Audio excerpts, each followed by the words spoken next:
औरंगजेब की तस्वीर जलाई तो किसने हिंसा भड़काई? गाड़ियों में देवी देवताओं की तस्वीर दिखी तो लगा दी आग।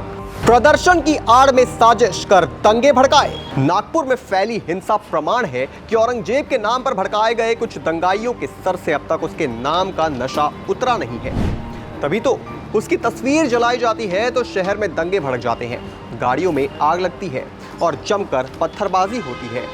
और ये कोई मनगढ़ंत बात नहीं है। जो तस्वीरें नागपुर से आ रही हैं वो इस बात का सबूत है कि औरंगजेब तो मर गया, लेकिन धर्म को ढाल बनाकर आग लगाने वाली आताताई औरंगजेब की औलादें आज भी देश में जिंदा हैं।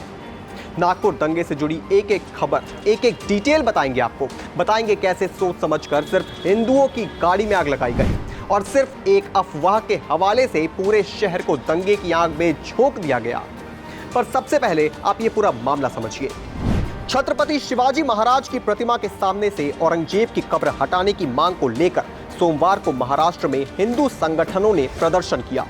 इस दौरान नागपुर में विश्व हिंदू परिषद ने गोबर के कंडे से भरा एक हरे रंग का कपड़ा जला दिया। वीएचपी के मुताबिक ये औरंगजेब की सिंबॉलिक कब्र थी। प्रदर्शन बेहद शांतिपूर्ण तरीके से चल रहा था। इसका अंदाजा आप ऐसे लगा सकते हैं कि ना किसी टीवी चैनल ने, ना किसी यूट्यूब चैनल ने ये खबर दिखाई, क्योंकि प्रदर्शन बेहद शांति से चल रहा था। अब हुआ ये कि प्रदर्शन के दौरान उन्होंने औरंगजेब की तस्वीर को चप्पलों से पीटा और बाद में उसके पुतले को आग लगा दी। इस घटना का वीडियो वायरल हो गया। इस घटना के बाद नागपुर में शाम की नमाज के बाद समुदाय विशेष के करीब 3000 लोग देर शाम 7:30 बजे सड़क पर उतर आए। उन्होंने किताब जलाने का आरोप लगाते हुए भड़काऊ मजहबी नारे लगाए। इसके बाद नागपुर के महल इलाके में बड़े पैमाने पर पथराव, तोड़फोड़ और आगजनी शुरू कर दी। बिल्कुल दंगे जैसे हालात हो गए। और सबसे गजब बात यह है कि इन्होंने गाड़ियों में आग लगाने से पहले यह कंफर्म किया कि गाड़ी कहीं किसी मुसलमान की तो नहीं है।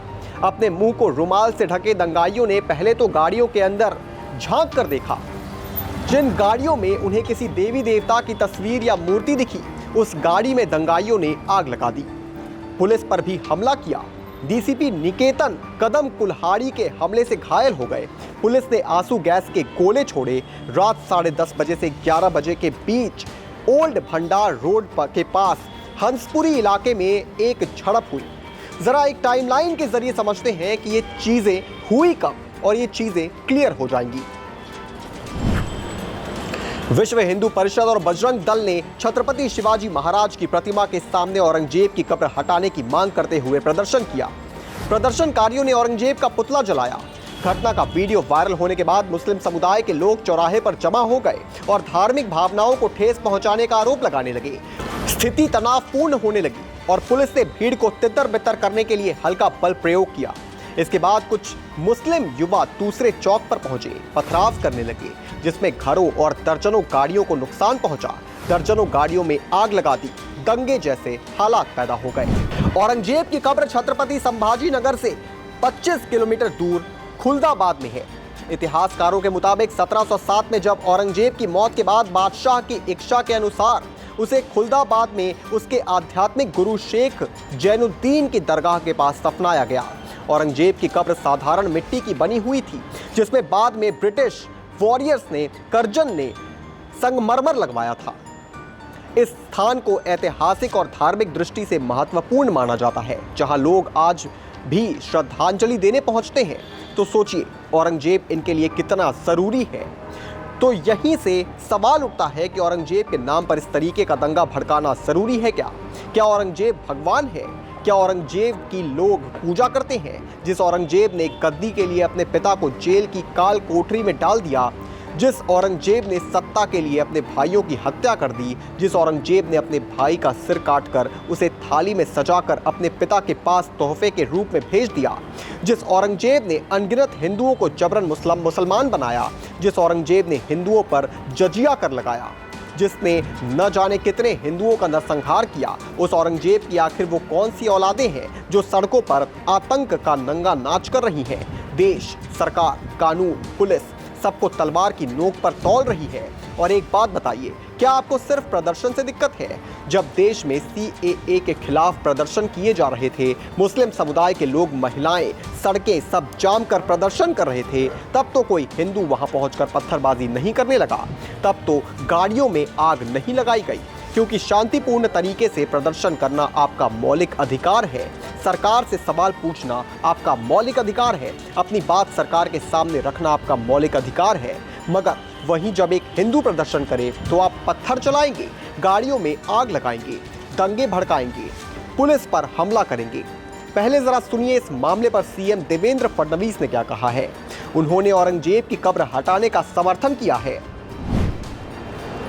हम सब यही चाहते हैं, लेकिन यह कानून के जरिए किया जाना चाहिए।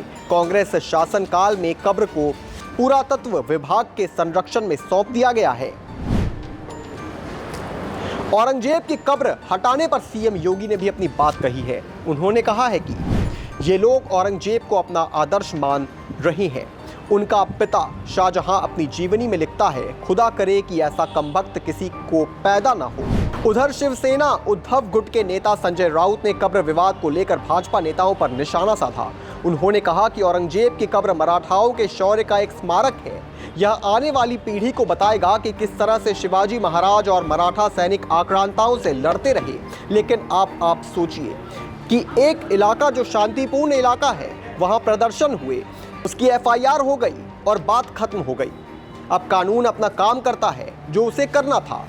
जिन्होंने मजार हटाने के लिए प्रदर्शन किया, उन्होंने किसी का घर तो नहीं जलाया, गाड़ियां तो नहीं जलाई, पत्थरबाजी तो नहीं की, बाकायदा गाड़ियों में झांक कर केवल हिंदुओं की गाड़ियों में आग लगाई।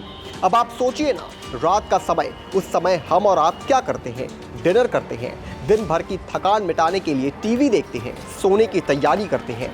मगर वो कौन लोग हैं जो 9:30 बजे रात सड़क पर उतरकर पत्थर फेंकना शुरू कर देते हैं और चुन चुन के हिंदुओं की गाड़ियों में आग लगाते हैं?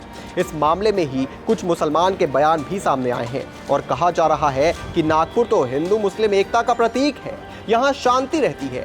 तो भाई ये सब सिर्फ और सिर्फ एक ढोंग है, सिर्फ और सिर्फ बरगलाने की साजिश है। और यही कारण है कि हिंदू कभी किसी मुस्लिम बहुल क्षेत्र में रह नहीं पाता, क्योंकि उसे वहां रहने ही नहीं देंगे।